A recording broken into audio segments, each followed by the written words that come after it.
अपने अस्तित्व की लड़ाई लड़ रहा 716 साल पुराना विख्यात सोनपुर पशु मेले का आकर्षण चंद्रगुप्त मौर्य से लेकर लक्ष्मीबाई तक खरीदारी को आते थे। सोनपुर, अफगानिस्तान, ढाका और लंदन के डिजाइनर सामान होते थे मेले के आकर्षण का केंद्र। 26 वर्षों में 17,000 से अधिक डॉक्टर बना चुका बिहार एवं झारखंड के छात्रों के बीच विश्वसनीय संस्थान गोल। 1306 ईस्वी में पहली बार सोनपुर के हरिहर क्षेत्र में एक मेले का आयोजन हुआ। समय के साथ इस मेले की प्रसिद्धि और दायरा इतना बढ़ा कि चंद्रगुप्त मौर्य जैसे सम्राट अपने जंगी हाथियों की खरीदारी करने के लिए यहां आया करते। हर साल हजारों की संख्या में हाथी आते और उनके दौड़ का आयोजन कराया जाता, जिसे देखने के लिए लाखों लोगों का हुजूम उमड़ पड़ता। एशिया महादेश के शायद ही कोई देश होंगे जहां के लोग इस मेले में अपनी उपस्थिति दर्ज नहीं कराते हो। अफगानिस्तान, ढाका और लंदन के डिजाइनर सामान इस मेले के आकर्षण का केंद्र हुआ करते थे। अब यह सोनपुर का मेला 716 वर्ष पुराना हो गया है।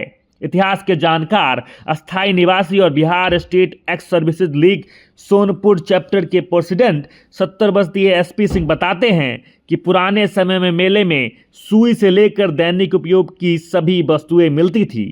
अंग्रेजी काल में इसे पशु मेला बना दिया गया था। वहीं लोगों में जनश्रुतियां हैं कि अकबर और 1857 के गदर के नायक वीर कुंवर सिंह ने भी यहां हाथियों की खरीद की थी। लोग वीर शिवाजी द्वारा भी यहां से घोड़ा खरीदने की बात करते हैं। सोनपुर मेले के प्रांगण में ही 1929 में स्वामी सहजानंद सरस्वती की अध्यक्षता में बिहार राज्य किसान सभा की भी नींव पड़ी। अंग्रेजों के समय कलकत्ते की दुकान में लंदन की जो बेहतरीन डिजाइन की वस्तुएं की बिक्री होती थी, सोनपुर मेले में उसे बेचने के लिए लाया जाता था। हाट ब्रदर्स को एक बहुत अच्छा घोड़ा व्यवसायी माना जाता था, जो विभिन्न नस्लों के घोड़े को सोनपुर के मेले में लाता। नेपाल और तिब्बत से छोटे छोटे कुत्ते, चमड़े और जंगली वस्तुएं आया करती। मिंटन विल्सन अपने इतिहास लेखन में लिखते हैं कि टाट और तंबुओं से बने दुकान में न सिर्फ दिल्ली, कश्मीर और कानपुर के व्यापारी ने अपनी दुकान लगाई थी, बल्कि अफगानिस्तान का माल भी बेचा जा रहा था। ढाका के मशहूर जुलाहों की भी इस कीमती सिल्क की वस्तुएं भी बिक्री यहां हुआ करती थी। हालांकि आज भी लोग इसे पशु मेला के रूप में जानते हैं, पर यहां का स्वरूप कुछ दुर्गा पूजा में होने वाले बड़े उत्सव के जैसा था। लाखों के भीड़ एक दूसरे को धकेलते हुए संकरे रोड से आगे बढ़ रही थी। धूल धक्कर और विभिन्न तरह के शोर से पूरा इलाका गुंजमान हुआ करता था। हर तरफ ठेले और खोमचे वाले का कब्जा हुआ करता था। चारों तरफ कोयले के धुंध, झूलों के शोर और असंतुलित भीड़ की चीखें हुआ करती थी। यहाँ घुड़दौड़ की काफी पुरानी परंपरा रही है। कहते हैं कि कभी यहाँ अंग्रेज अफसर घुड़सवारी और पोलो खेलने आते थे। उस वक्त यह मेला हाजीपुर तक फैला हुआ था। यहाँ के रमना मैदान में घुड़दौड़ के साथ साथ हाथियों की दौड़ भी हुआ करती थी। हालांकि अब यहाँ हाथी दौड़ नहीं होती है।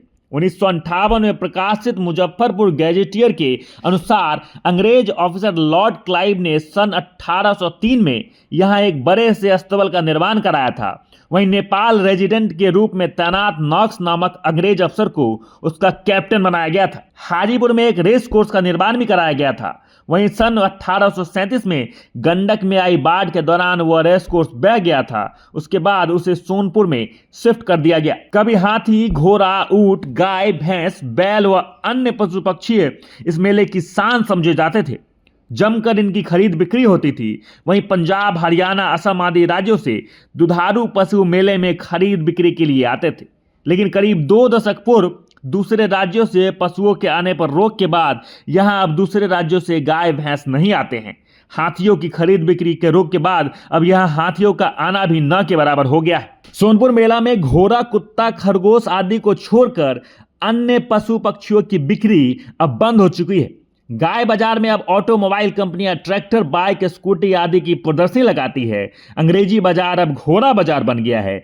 चिड़िया बाजार में कुत्तों की बिक्री हो रही है और बैल बाजार में झूला और चाट, समोसे की दुकानें लग गई। सोनपुर मेला अब 2.5 वर्ग किलोमीटर में फैला हुआ है। वैसे तो जनश्रुति है कि कभी 500 एकड़ में मेला क्षेत्र हुआ करता था, मगर साक्ष्य के मुताबिक 1960 में प्रकाशित सारण गैजेटियर के अनुसार मेला 4.5 वर्ग मील में हुआ करता था। खेती और पशुपालन के लिए प्रति लोग के घटते आकर्षण के साथ ही मेले का अब रुतबा भी बहुत कम हो गया है। जिस प्रकार से आज कृषि को ऑक्सीजन की जरूरत है, या मेले भी अपने प्राण वायु की खोज में भटक रहा है? खुशी बस इस बात की है कि आज भी लोग इसे पशु मेले के नाम से ही जानते हैं।